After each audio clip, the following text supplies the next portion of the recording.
વિદ્યાર્થી મિત્રો, આજે આપણે જોવાના છીએ ધોરણ 11 કોમર્સ આંકડાશાસ્ત્ર વિષયનો સુધારેલો કોર્સ જે વર્ષ 2020-21ની અંદર પૂછાવાનું છે. એટલી જ વિગત આજે આપણે જોવાના છીએ. જે નીકળી ગઈ છે એ પણ આપણે ખાસ જોવાના છીએ. આપણે કયા દાખલા કરવા પડશે એ ખાસ આજે આપણે જોવાના છીએ. તો આ વિડીયોને લાઇક, શેર અને જો આપ વિડીયોને નવા હોય તો સબસ્ક્રાઈબ કરવાનું ભૂલશો નહીં. સારું, ચાલો સ્ટાર્ટ કરીએ છીએ. ચેપ્ટર વાઇઝ કયા પ્રશ્ન રાખવાના છે અને કેટલું તમારે નીકળી ગયું છે, એટલે કે બાદ કરવામાં આવ્યું છે.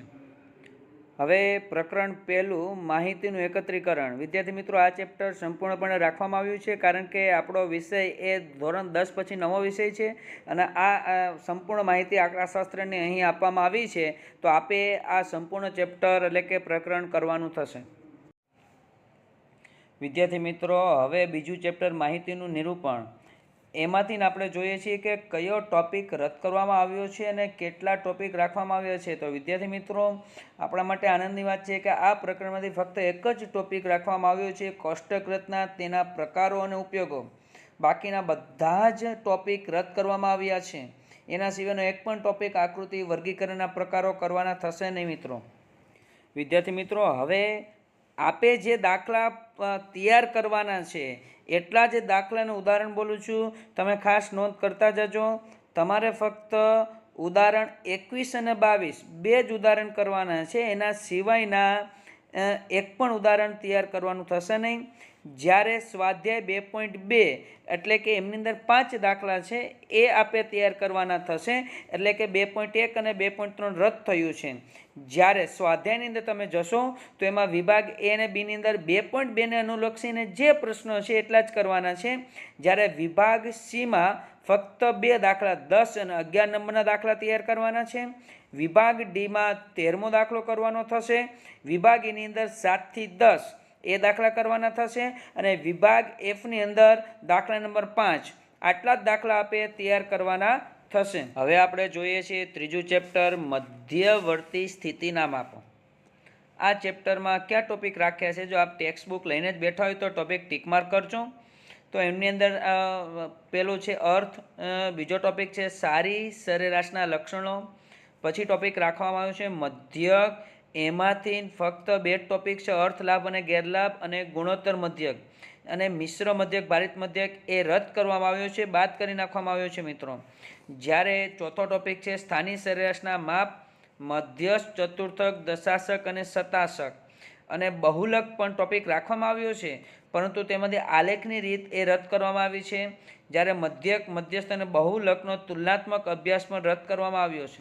હવે આપણે જોઈએ છીએ આપે કયા દાખલા અને ઉદાહરણ એ કરવાના થશે. તો ખાસ કરીને ટીક માર્ક કરી લેજો કે ઉદાહરણ 1 થી 9, ત્યારબાદ 14 થી 28 સુધીના ઉદાહરણ, અને 29 થી 36, અને લાસ્ટમાં 39મું ઉદાહરણ પણ કરવાનું થશે. જ્યારે સ્વાધ્યાય 3.1 સંપૂર્ણ કરવું, સ્વાધ્યાય 3.3 પણ સંપૂર્ણ કરવું, સ્વાધ્યાય 3.4 પણ સંપૂર્ણ કરવું. સ્વાધ્યાય 3.5માં 1 થી 5 દાખલા કરવાના છે, પણ તેમાંથી જે દાખલાની અંદર આલેખ પણ પૂછવામાં આવ્યો છે એ આલેખની પદ્ધતિ દૂર કરવામાં આવી છે. એટલે એ પણ આપણે ખાસ ધ્યાન રાખીશું, કારણ કે એમાં 1-2 દાખલામાં આલેખ વડે પણ બહુલક શોધો એ દૂર થશે. જ્યારે સ્વાધ્યાય, મુખ્ય સ્વાધ્યાયની અંદર જતા વિભાગ એ બી આપણે કરવાના. હવે સી સેક્શનથી કેટલા દાખલા કરવાના થશે આપણે ખાસ ટીક માર્ક કરીશું વિદ્યાર્થી મિત્રો. વિભાગ સીની અંદર 7 થી 10 અને 12મા નંબરનો દાખલો આપે કરવાનો થશે, તૈયારી કરવાની થશે. જ્યારે વિભાગ ડીમાંથી 7 થી 9 એ 3 દાખલા, અને ત્યારબાદ 11 થી 13 એ 3 દાખલા આપે કરવાના થશે. એમના સિવાયના દાખલાઓ રદ કરવામાં આવ્યા છે.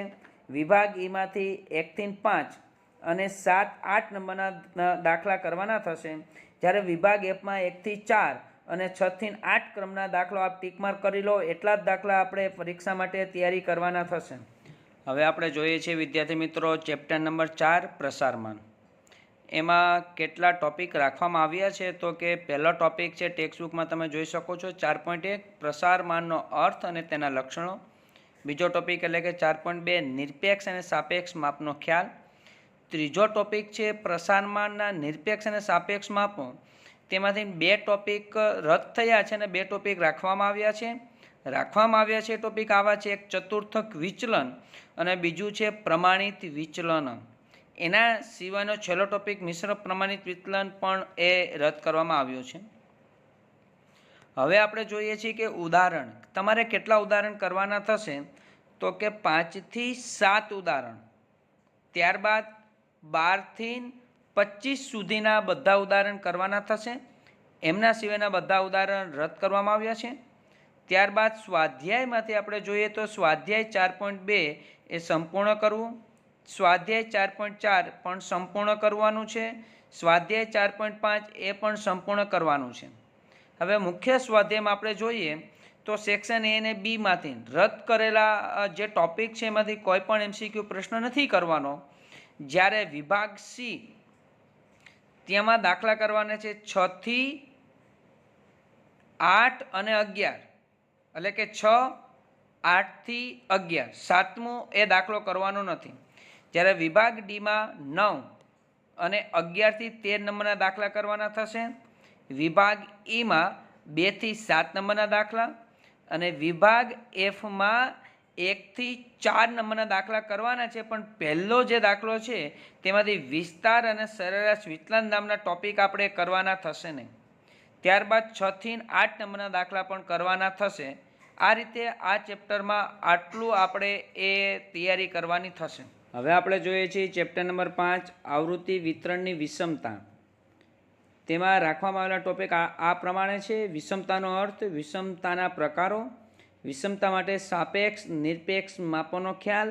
આપ ટીક માર્ક કરતા જજો ચોપડીની અંદર. અને ચોથો ટોપિક છે વિષમતાના માપ અને વિષમતા મેળવવાની પદ્ધતિઓ, બંને પદ્ધતિ, કાર્લ પિયર્સનની રીત અને બાવલીની રીત.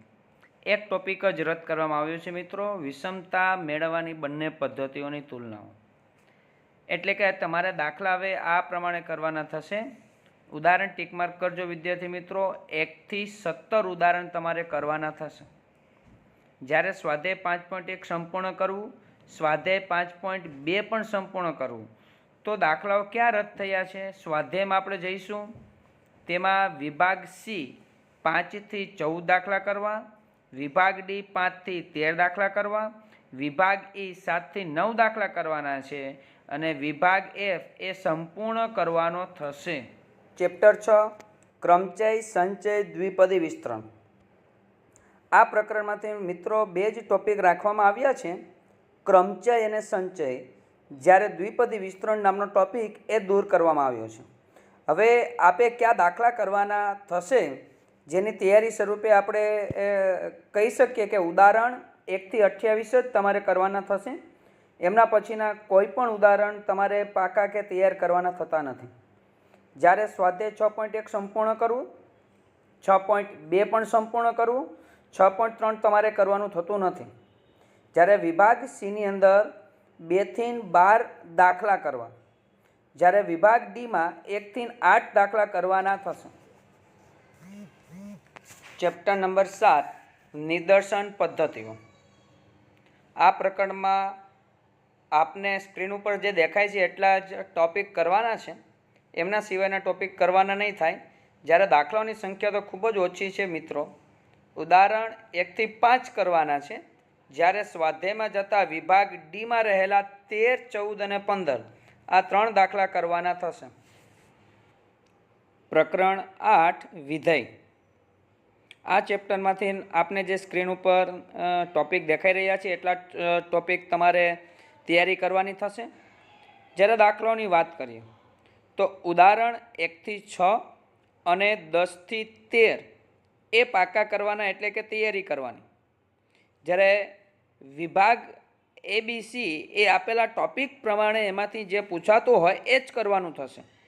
જ્યારે વિભાગ ડીમાં આપેલા દાખલા છે એમાં વાત કરીએ તો 1 થી 8 અને 10 તેમજ 12 થી 15 નંબરના દાખલા કરવાના થશે. પ્રકરણ 9 ગુણોત્તર શ્રેણી. આ પ્રકરણમાં પણ 3 ટોપિક કરવાના છે, એટલે કે ગુણોત્તર શ્રેણીનો અર્થ, એનમું પદ મેળવવાનું સૂત્ર અને શ્રેઢી સૂત્ર. જ્યારે અન્ય ટોપિક એ રદ કરવામાં આવ્યા છે. હવે દાખલાઓ ક્યાં કરવાના તો આપ ટીક માર્ક કરી શકશો આપણી ટેક્સ્ટ બુકની અંદર. કે ઉદાહરણ 1થી 24 અને 28થી 33 ઉદાહરણ જ કરવાના થશે, બાકીના ઉદાહરણ રદ થયા છે. જ્યારે વિભાગ એ બી આપેલા ટોપિક પ્રમાણે કરવા, વિભાગ સી એ પણ સંપૂર્ણ કરવાનો થશે.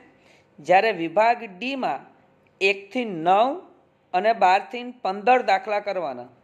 જ્યારે વિભાગ ઈમાં પહેલો દાખલો 4થી 6 અને 9થી 12 આટલા દાખલાઓ કરવાના થશે.